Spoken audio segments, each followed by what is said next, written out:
You're listening to Ecto Portal, a journey into the unknown with Anthony Anderson and Verna Wilson.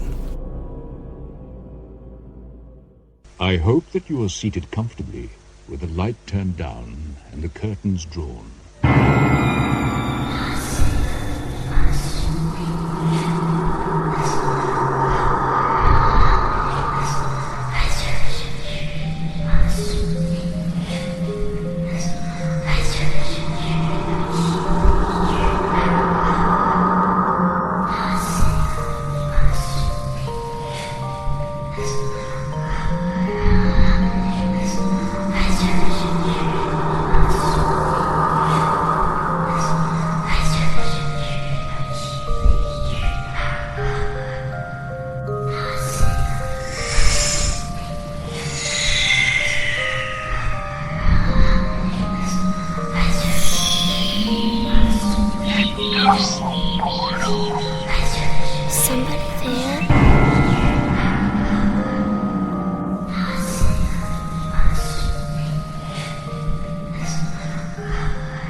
Hello, welcome back to Ecto Portal, another journey into the unexplored, the unexplained, the unknown. I'm Anthony Anderson, your host, and I'm here with my co-host, Verna Wilson, and some of it's known. Some of it's known.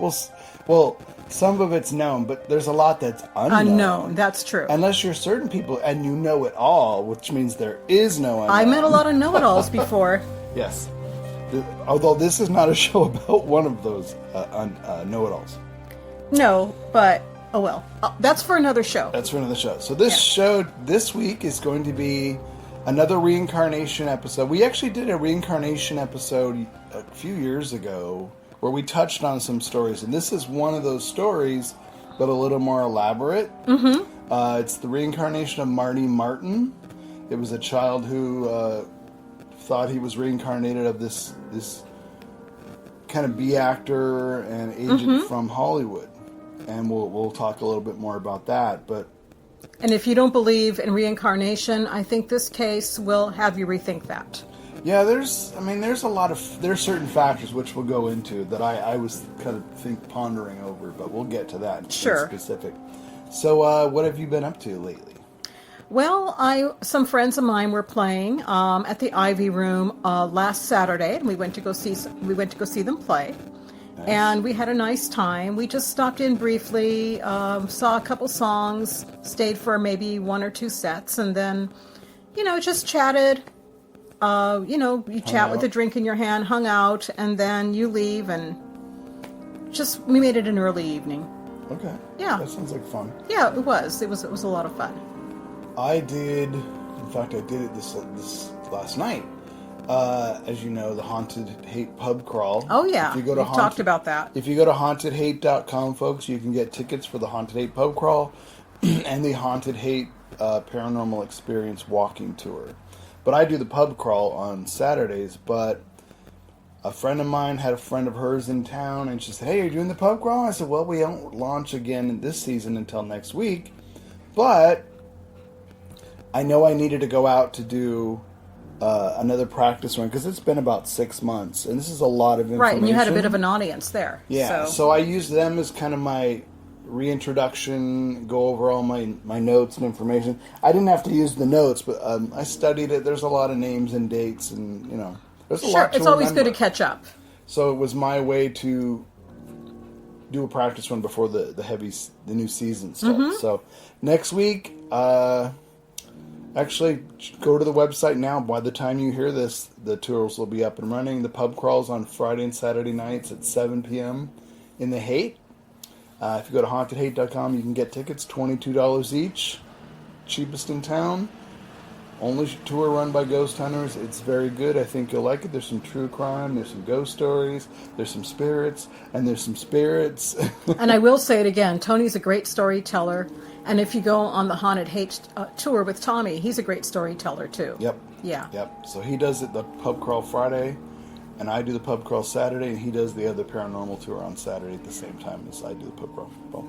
But yeah, come out, join us. You'll get a lot of history of the Haight-Ashbury district. Oh, for the sure. Hauntings, the history, and all that. So yeah, so I just went through that, and I was surprised how much I didn't forget, because once you're in the rhythm, anybody who does a tour will tell you when you stop at a certain place, you tell a certain story, certain details are always associated with where you're standing.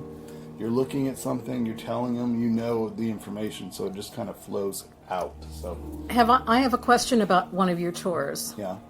Has anybody in the audience ever experienced any kind of paranormal activity while on the tour and while you're talking? Yeah, well,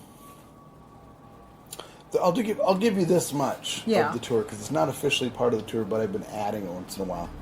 One of our haunted pubs, there's a mystery man, the mystery ghost. Everybody who owns it has seen him, but nobody knew what his name was. But he was dressed in like 40s outfit. They have a picture of him. Nobody knows what his name is.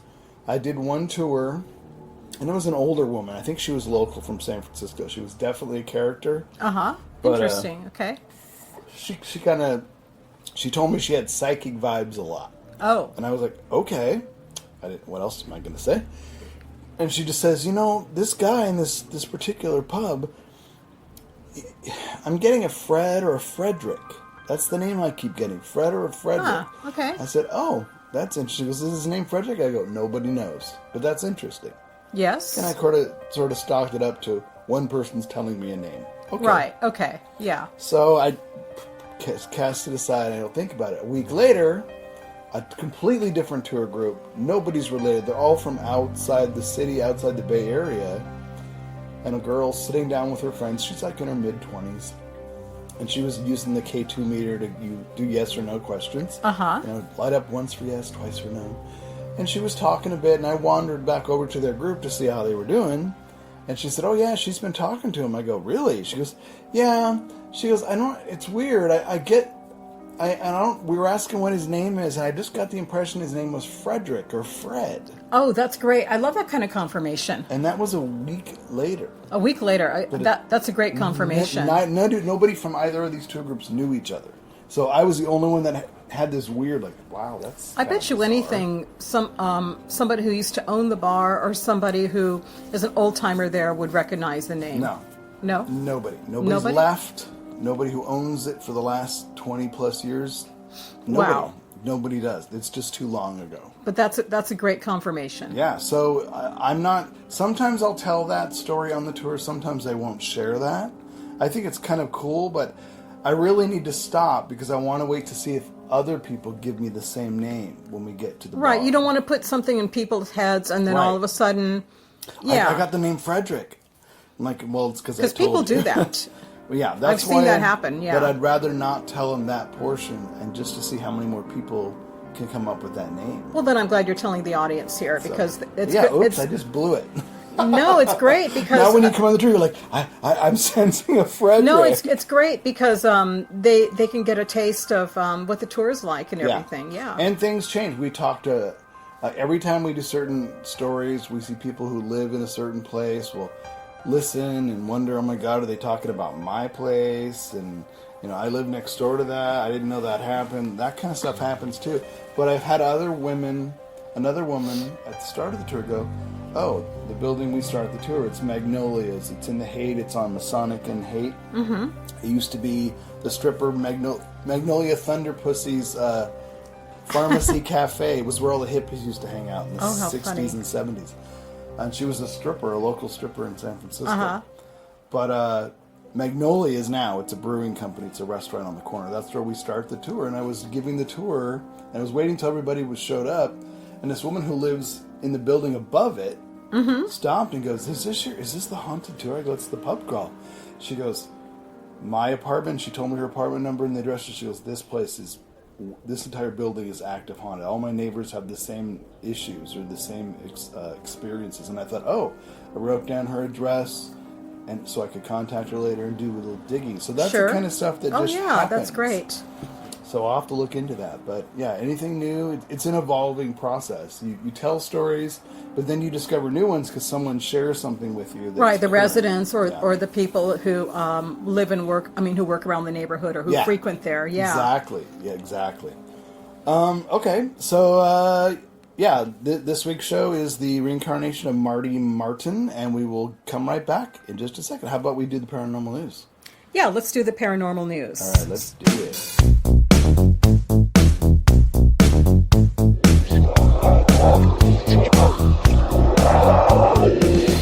Welcome back to the paranormal news. We get all kinds of stories and articles about what's going on in the world of the paranormal, the unknown, the mystery.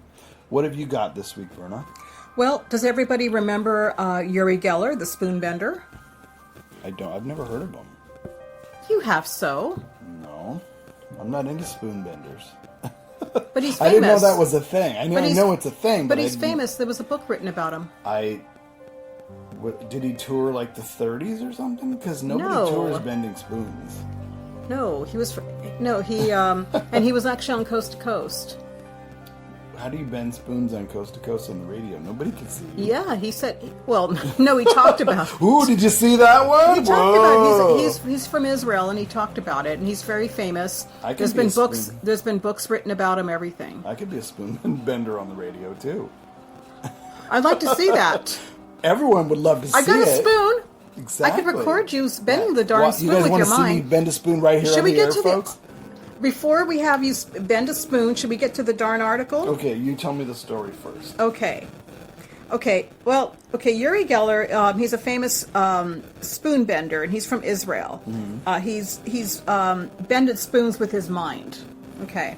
So he's published footage of an object in the sky, and he declares that aliens are watching us. And I wouldn't be surprised. Yeah. If there are aliens, they're watching us. Right. So, anyway, he said that astronomers have spent decades looking for objects from outside our own solar system, which they still are, of course. Yep. And he posted some footage of the cigar-shaped object, the kind that looked like a cigar. Yep. And it's racked up about 100,000 views. And he said that there was two of them, and the two arrived at once, and he asked when we should expect the next one and what they can teach us. And he said that they're watching to make sure that no nuclear weapon is triggered.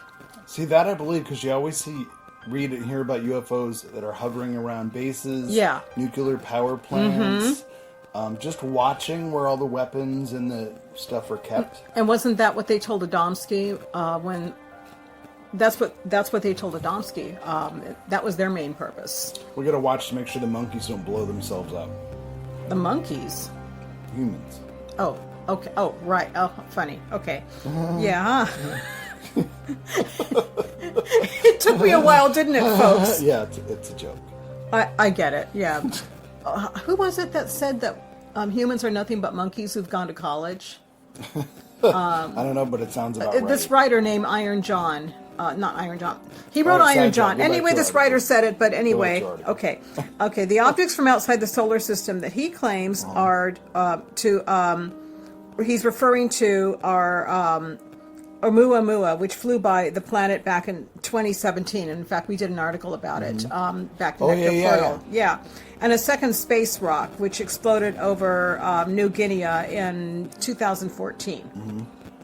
So, while some astronomers, such as Avi Loeb, believe that the objects could be artificial in nature, the jury's still out on whether there was any truth to that idea. They really don't know, in other words. So the footage that Geller posted, meanwhile, has nothing to do with Oumuamua at all, and it's a long cigar-shaped object, and they claim that it's possibly a balloon, which is flying through the sky. And it's not clear where the footage was taken or when. So Isn't that the one where some people said it was a piece of a comet rather than a UFO or a ship. Yeah, you've seen the video, yeah, right? yeah. I think it's really clear. That's an object in the sky. There's a lot of weird stuff people are capturing these days. Yeah. And I think But that one's really clear. But I think a certain amount of it probably is man's reverse engineering. Oh, of course it is. And they don't want to tell you that they're inventing it because they don't want another nation to know that you made it. So it's better to say, oh, it's a UFO and nobody knows what it is. Or to say it's this or that and dismiss it. Yeah. You know, especially with a lot of these balloon things flying through the sky. But this does not look like any balloon. No.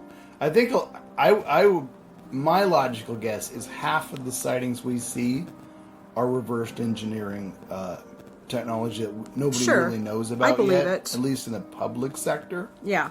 But I think the other half, I think it's definitely picking up speed. They know we're up to no good in the last while. Oh, yeah. They know because we've been hearing a lot of sightings as of late, a lot. All over the place. And Uri Geller has been really onto this. Apparently, a lot of them are flying over Israel, according to what he said. Some would say the Holy Land, so maybe that's some of the oldest parts of the world.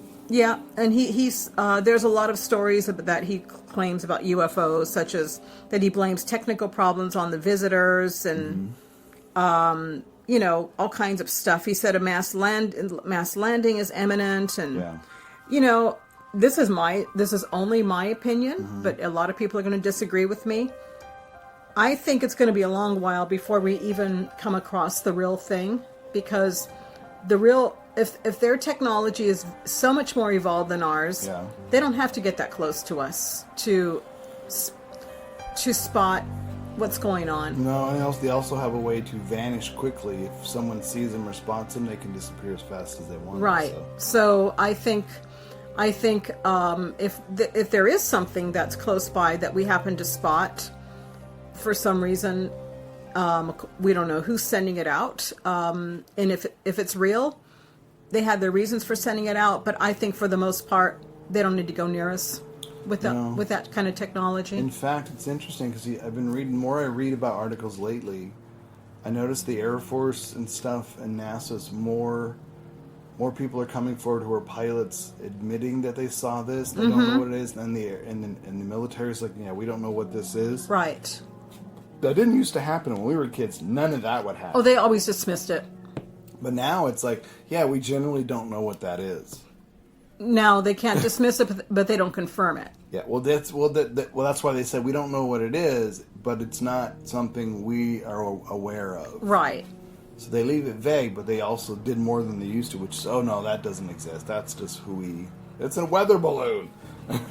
I'm so tired of hearing about weather balloons. They still try it every once in a while. Yeah, I've heard that one for years. Yep. So my article is also alien centered. It's about an alien body that was allegedly found in Bolivia. It's actually a video attached to this one, which I'll post to our Facebook page. Yeah, I'm going to be posting mine as well. So this is a video from a village in Bolivia showing an alien body that was found right after a UFO sighting. It was earlier this month in a remote community of Huarina, where residents spotted a green light in the sky. They thought it was really, really strange. And they said that there was diminutive humans, some say looked like goblins, were scrambling through the streets of the village. Now, they were really miniature and tiny, the witnesses said. They were like those little people who appear to children. So I think they're thinking like, I don't know, pixies. Isn't it funny, those really remote places see them more up close and see a lot of that action more up close than we do? You know, let me finish. I think I have a theory behind that. Right after the sightings happened, they found what appeared to be a small figure found in a gutter. And they said the closer they saw it was an alien. Some people managed to capture pictures. In this video, you'll see the actual alien image. They sent the pictures in to see if they can identify it. It said the being is curled up but with very little bones. And they sent them to investigate, and the remains disappeared shortly after. So they're asking residents to refrain from discussing it any further, but They say it could be a well-crafted hoax or part of someone who likely expected it to wind up making headlines around the world. With all the technology today, get a picture, and if there's a scientist there, take a sample of something. All right, now I watched the video, and you Yeah. go on you'll see the article with the video. On it. I gotta admit, it looks.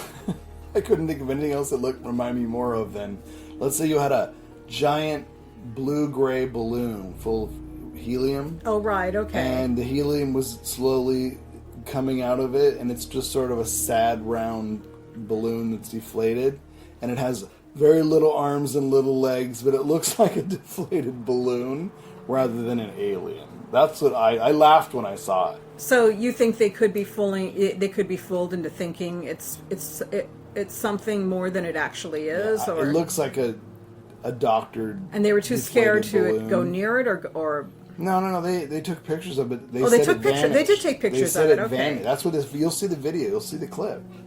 But it looks like a deflated balloon to me. So they said it vanished. So they don't really know now. So they wonder if it was just a hoax in the first place. how soon can a balloon actually vanish if they? No, you're not hearing what I'm saying. I do hear what you're I saying. think it looks like a balloon. Right. They said it was an alien. They took video of it, and then before they could send it in to examine it, it vanished. No, I know that. I know what you're saying, but I'm just saying if it was what you said.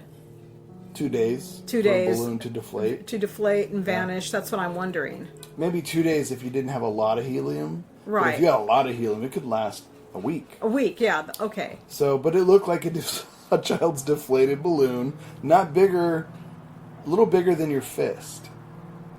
So you're skeptical, and rather it's really what they think it could be. I think it looks fake. But look at it. Tell me what you think. You guys take a look at the Facebook page, look at the article, look at the video, and tell me what you think of it.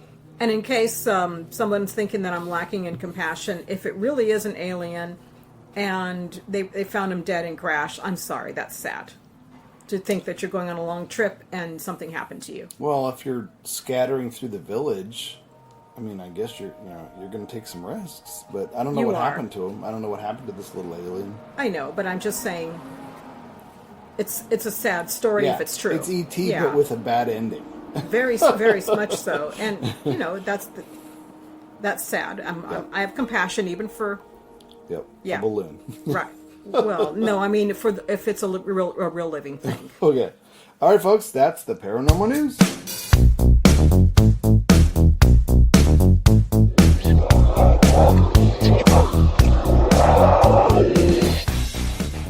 All right, that was the paranormal news. Now, this week's show.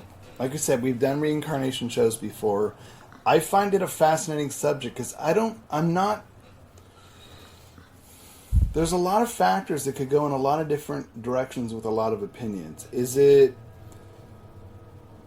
almost reminds me of psychics sometimes. Is this person who claims to be a reincarnation of someone else, are they a trickster, a fraudster?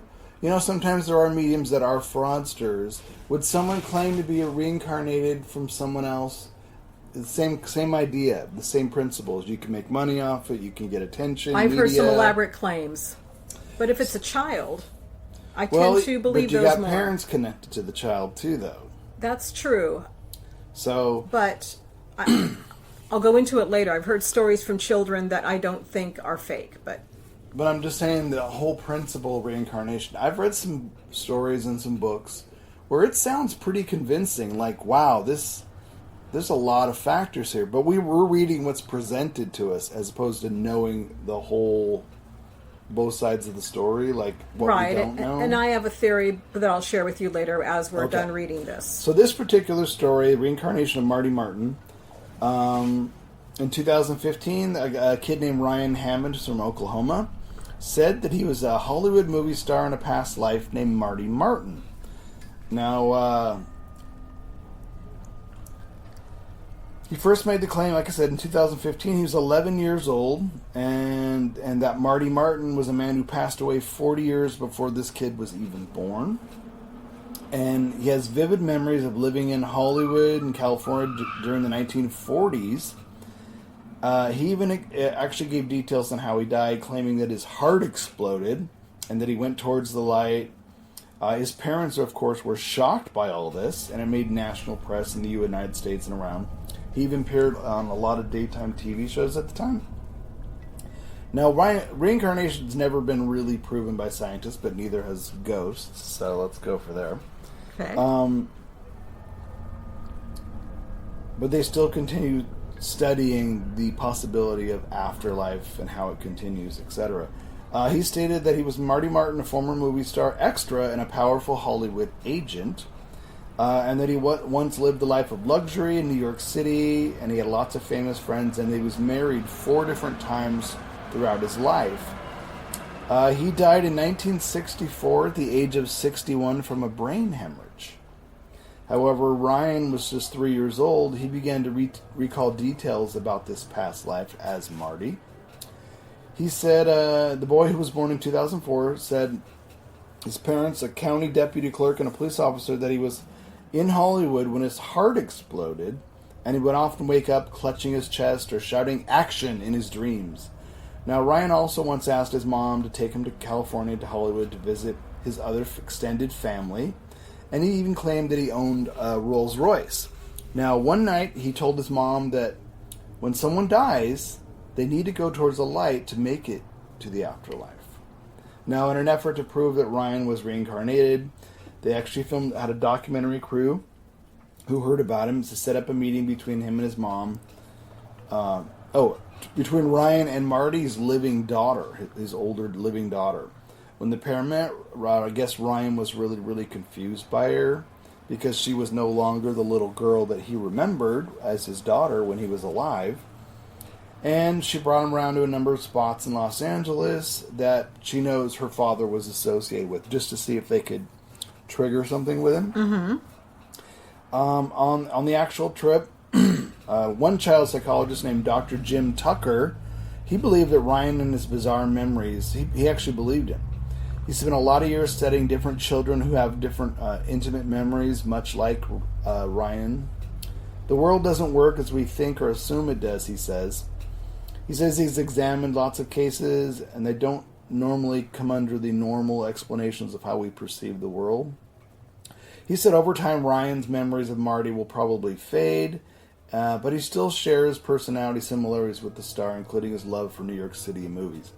Now, for more than a decade, this Dr. Jim Tucker, Associate Professor of Psychiatry and Neurobehavioral Sciences at the University of Virginia, he studied different children from 2 to 6 years old who say they remember a past life, and he wrote a book called Return to Life, and he detailed some of the more than 2,500 cases that he studied, including Ryan. This is an actual excerpt from his book. I'm just going to read this excerpt. Okay. We were able to piece together a picture of Marty Martyn's life, and we could compare it to Ryan's statements. In most of our cases, people have tried to see if a deceased person could be identified whose life matched the statements that the child had made. Now here there was only one guy that Ryan could have been talking about, because he pointed to him in a picture. We weren't trying to see if there was anyone else whose life matched Ryan's statements. We're looking to see if Marty Martyn's did. What we found is that Ryan was off on some of the details, but a lot of what he said was correct for Marty Martyn. It seemed unlikely that an extra with no lines would have danced on Broadway, had a big house with a swimming pool, and traveled the world on big boats. But Marty Martyn did.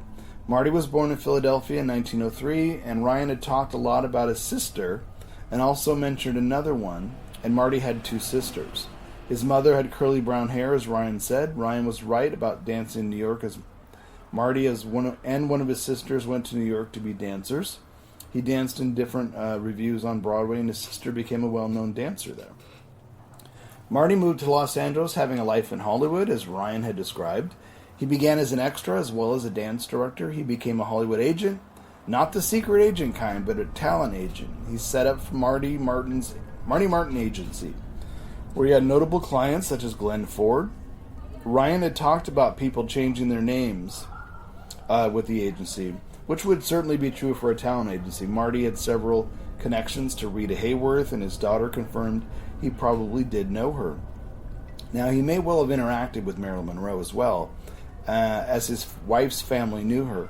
Marty was a big sunbather, getting sunburns, as Ryan had mentioned, and Ryan said he used to take girlfriends to the ocean, and there were pictures of Marty with girls on the beach. He enjoyed going there and watching the surfers, which Ryan said as well. Now, Marty was married 4 times. That sounds very Hollywood. Yes, it does. And for an 11-year-old to say, I was married 4 times. Yeah, that's very specific. Yeah. He became quite wealthy, and he and his last wife enjoyed an upscale lifestyle. Ryan said he had driven around Hollywood in a green car, and that his wife drove a nice black car. Well, Marty's wife didn't actually do the driving, but they had a custom-made Rolls-Royce that presumably was a nice car. Ryan remembered an African-American maid, and Marty and his wife had a number of them. Ryan said he owned a piano, and Marty had pianos in his house. The family lived at a fine house with a large swimming pool, as Ryan had described. And Ryan said his address had a rock or a mount in it. And Marty Martyn's last house, that he had a fine home with a big swimming pool. It was located at 825 North Roxbury. That's a very good detail. So there's a lot of this case has a lot of details. And I would say one of the contradictions I was thinking about was he said his brain exploded or his heart exploded when in fact he had a brain hemorrhage. But when you're dying, who's to say the brain hemorrhage didn't cause something in his chest that made him think his heart exploded? Well, you know what I mean? Yeah, there is, but I've also seen some Buddhist gurus, Buddhist people. I shouldn't say gurus, but some of them were gurus. Some Buddhist people say that when the soul leaves the body, depending on your involvement of the soul, sometimes the soul leaves through the feet and sometimes it leaves through the chest. So it could have been the soul was leaving through the chest and he felt like it was exploding. Maybe. As far as reincarnation itself, I'm fascinated by it. I think there's something to it that we just don't know what it is. Now, whether it's the life essence, spirit of someone who did live and really loved people and loved life, so he hangs around people, and maybe he latched onto this kid, maybe he liked the kid, maybe he reminded him of himself, and he watched the kid grow up. So all the Marty's somehow communicating with Ryan. So only Ryan understands it, but doesn't know why or who. Okay, so you're thinking that symbiosis. I guess. Do you know what I mean? For me, the fact that an 11-year-old thought of the name Marty Martyn, and which is not a common name, is something in itself. But what you're saying is it doesn't necessarily mean that the kid was him. It just means that Marty might have found a way to get through to somebody who was open enough to get his details. Yes. That's what I think. And that kid was an open book for him. So I don't want to say latched onto him, but he latched onto it. It can happen. Maybe he hears Ryan's thoughts, and maybe when Marty talks, however he communicates, Ryan was able to perceive what he said. So all those details he would relate, and Ryan would remember them, but nobody would understand where did he get all this from. Well, he's getting it from Marty. That could very much be so, and a lot of people it's a symbiotic relationship. Are afraid to not call it reincarnation, but I've seen a number of channelings and a number of people who remember stuff from spirit, and you can get exact details, and especially if you're very open. Now that's the other theory of reincarnation is, it's somebody who was born and the soul was reborn into this new body. I mean, that's a theory. I think reincarnation can happen even when you're still in the body, in my opinion. Well, that's why you hear it's not common, but it can happen. Read stories where people suddenly had experiences and they could speak languages and they could recall things later in life, not their whole life, but for a while. Remember we had mediums that did that for a while, where they had a period of their life where there was details, there were stories, people's names, relationships, and then it would fade away. And they couldn't explain that. Like, obviously that's not reincarnation, is it? Because they're not there the whole time.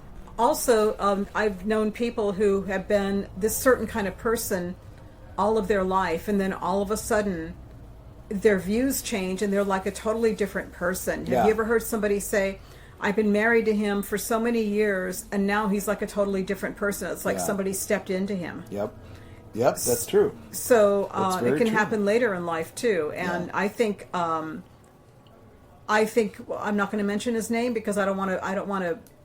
But I think a certain music personality can certainly be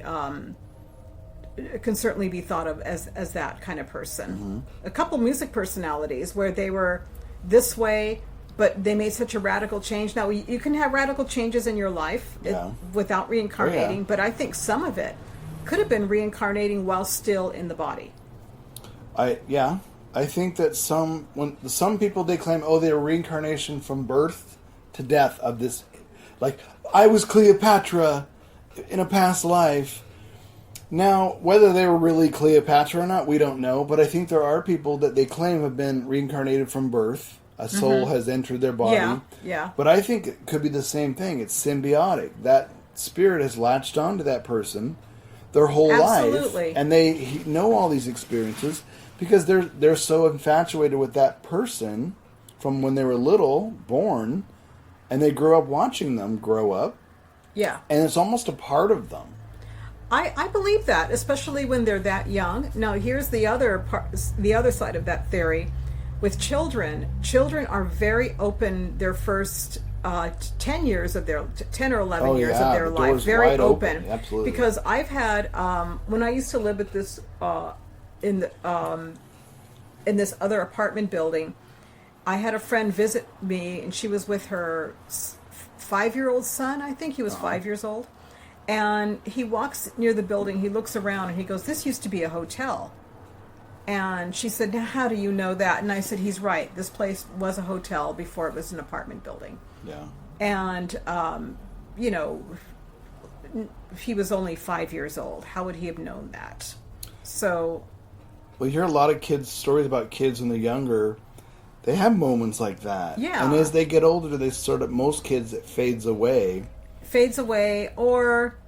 I think their own personality starts to kick in, and it kind of pushes that back. It pushes that back. And communication. And it's a good thing because they need to concentrate on what they're here for now. Yeah. But I also had a friend's niece come up to me, and she started describing to me, she said, "I knew you in my other life."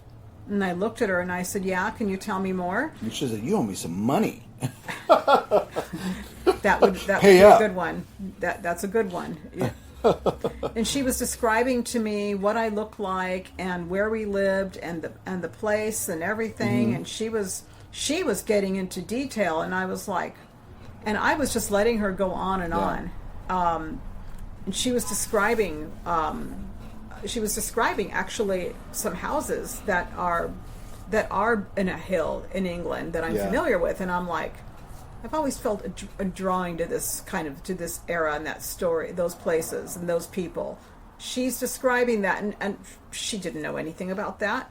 Mm-hmm. And she was describing, you dress like this, you dress like that, your habits were like this, your habits were like that.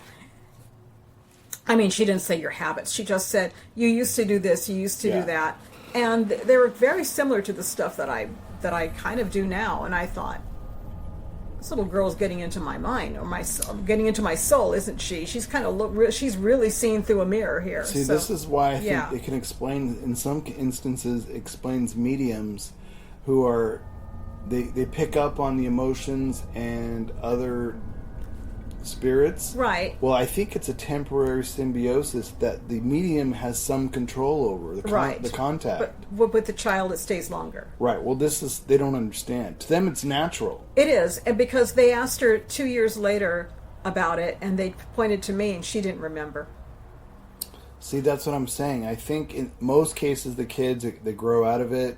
It's suppressed. Who knows? Maybe the spirit moves on. They realize, you know what? This kid's doing their own thing. I'm going to move on. And it could have been a spirit talking through her, but I felt like she was remembering because the way she was talking to me and the way she was... I don't feel like it was a spirit talking through that little girl. I felt she was remembering something. So you believe reincarnation exists as in the soul is reborn in a body? I do. Okay, because I still think reincarnation is symbiosis. I think it could be both. It's a connection. It's a communication. I think it's born in a body, but I don't think it's always when you're just a baby and born. I think it could be born in a body when you're still here in certain cases. Well, how is that true? If you've already born, it can't be born in your body if it doesn't happen until later in life. It can be. But it's not born in your body. It can be. Are you saying it's awakened? Is that what you mean? Sort of, yeah. So or it's born in your body, either but a walk-in maybe it doesn't or awaken. trigger until later or something. Yeah, I do. That's in certain cases. Yeah. Now here's another theory that I have, and I'm going to tell the listeners now, not to do this unless you are of a sound mind and you have somebody who's actually there to work with you or there to watch you. Yeah. I think it's very easy, in my opinion, to remember your past lives because it's you. It's part of you. Mm-hmm. I don't think you need to go to another person. You know how you go to somebody and they put you in a trance and then it comes back. Well, you can do that if you feel better, but you know, when you see something and it's familiar to you, and you knew it was you, you just know it was you, it triggers something inside of you that you can't shake off. And if you feel drawn towards an era, a person, or a place, and you just know it inside of you, there's nobody that can. There is not one person that can steer that away from you. You can actually sit back, lay down, and tell yourself, I want to remember who I was. And you can dream about it. It'll come to you when you're walking around and you're not thinking about it. Remember when I told you when I was in Ireland we did a retreat? Yes. And I'm not one that's big into this. It's past life retreat, regression stuff. So we all lay down the floor. There was a lot of us, 10, 12 of us. And it was in meditation. We're bringing yourself back, relax your body, relax your mind, clear your mind, and go back and see what images, what smells, what experiences and emotions you can sense. And I did that one where it was a village. It was burned to the ground. I was sitting on the hill looking at this village, just realizing everybody I knew was dead. And I came back and it was too late. I came back too late. The village was gone. And it was like this really overwhelming emotional thing. And when we described it all, everyone's looking at me like, wow, this guy gets a lot. I'm like, this is the image. It's really strong. And it was emotionally really strong. So two things: you were remembering a past life, or the mind opened a door to something. And I don't normally do that. Yeah. But I did it once with a seance that Janice held. I'm trying to remember which hotel it was. It was one of her events, but there was a shooting out in front of the hotel in like the 1920s, and someone got gunned down. Oh, that's interesting. And we were trying to contact whoever, and we did the seance, and you know, people are giving her kind of seance is kind of a communal. Everyone would say what you're feeling. I've been in one of Janice's seances. It's a little different than a regular seance. I see a little child. I see, everyone's adding. Everyone's adding, yeah. And I was adding stuff, and Janice was adding stuff, and it wasn't too far apart from each other, what we were adding. That's good, yeah. We did it. We described it all, the hurt, the pain, the blood. The seance was over, the lights come up, and I looked at Janice, and she looked at me, and we both had like tears in our eyes. It was intense. So you both, two very open people, were remembering something. Mm-hmm. Yeah. And I'd never experienced that before. That was the first time I'd experienced that. That was before the other retreat thing. So I was like, whoa, I don't know if I want to do this very often. Now I understand when psychics go through that whole emotional roller coaster. It takes a lot out of you. And that shows that you have some mediumship abilities in you that you open up once in a while. Yeah. Not something that you think about a lot, but I don't know if I would do. I don't know if I could do that. Some psychics that do that, it takes so much out of you. I see why they don't do it often, because it does take a lot out of you. It takes a lot out of you. You feel so drained afterwards. Yep. Yeah. So yeah, I think overall, I think that reincarnation is symbiosis. I think it could be a spirit that has just found a living buddy. Mm-hmm. And somehow they're able to understand each other, and that could be why they've latched on. Is, hey, I can hear this guy's thinking, this kid's thinking, and the kid can hear his thinking. The kid thinks it's his own, subconscious talking to him.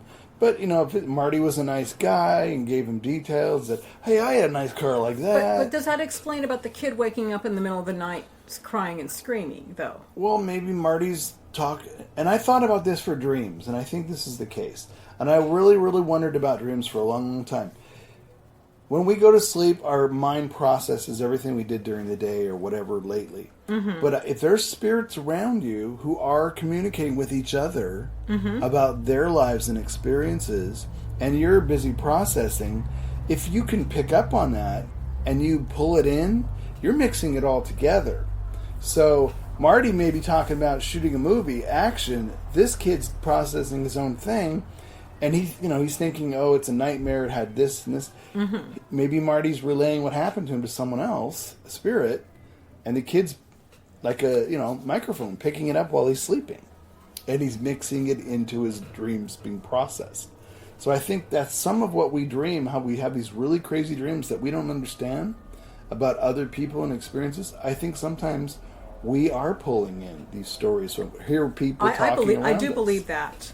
So when people say, Grandma Josephine visited me last night, and she was talking her and her sister were talking, they were having a conversation about such and such happened. And I've never heard of that. Let me ask my grandpa, did this happen? My God, how did you know that? It was in my dream. Well, you picked up on it. They're around you. They're talking to each other. I believe that. I believe that. So I think that could also have something to do with it too. Yeah, I don't dismiss at all what you say. I believe, I agree that it could be exactly what you say, but I don't believe that. But I don't disbelieve that it can come from being born in the body, and you're still remembering as growing up that past life either. Yeah, I'm still out to lunch on that theory. I understand what you're saying because I've experienced too much of it with myself. Well, you got to think about and with think about physical traits. How certain people do certain things a certain way, and they don't understand when someone says, why do you do it that way? Well, I've always done it this way. Isn't this the right way to do it? And they're like, that's how they used to do it back in the 20s. You know what I mean? Physical right actions. Yeah. So that would lean towards what you're talking about. Right, exactly. So I think all of it could be true. Yeah, again, we don't know. We don't know. It's fascinating. We're learning a lot, and this doctor child psychologist, psychiatrist, Dr. Tucker. It's great that he documented, and especially the fact that he works at a university. He wants to be credible, and I think the more you document it and the more you put things together, I think we're going to keep learning, and we're going to know more. Maybe. Not so long from now. I would love to see someone do a documentary where they find 5 cases of children who claim they're reincarnated, do segments on each one every maybe 10 years. Sure. All the way up till they're adults in their 40s and 50s. I think that would be a great interview them. A great way to document it. Just do you have any other experiences that you've learned? Yeah. Who doing this process no longer has any. Maybe they don't have any anymore. They don't feel connected. Other people have more. They're still there. It'd be interesting to see them as they get older. That would be very cool. I'd watch that. Yeah, that'd be fascinating. I'd be interested in reading or watching that. There's I don't know if you've ever heard it. There used to be a show, a British documentary series called 23 Up. It was like 6 Up, 16 Up, 23 Up. Every 8 years they would meet all these kids together. Oh, yes, I have heard of that. And they'd interview them about their lives. How are things going? What's happened to your life? What do you feel now? What do you. And they did it all the way up. Now they're in their 60s and they're still doing it. I've heard of that, yeah. It'd be interesting to do the same idea, but with reincarnation involved. Yeah. That would be cool, yeah. So, there you go, folks. Reincarnation of Martyn. It's still a fascinating subject. I still like reading these stories just because there's so much we don't know. Especially one as detailed as this, where they were able to verify it. It's great. Yeah, you got living people who related to take him to certain places and recall specifics. So, very, very cool. All right, folks. We'll see you next time on Ecto Portal. See you next week. Bye.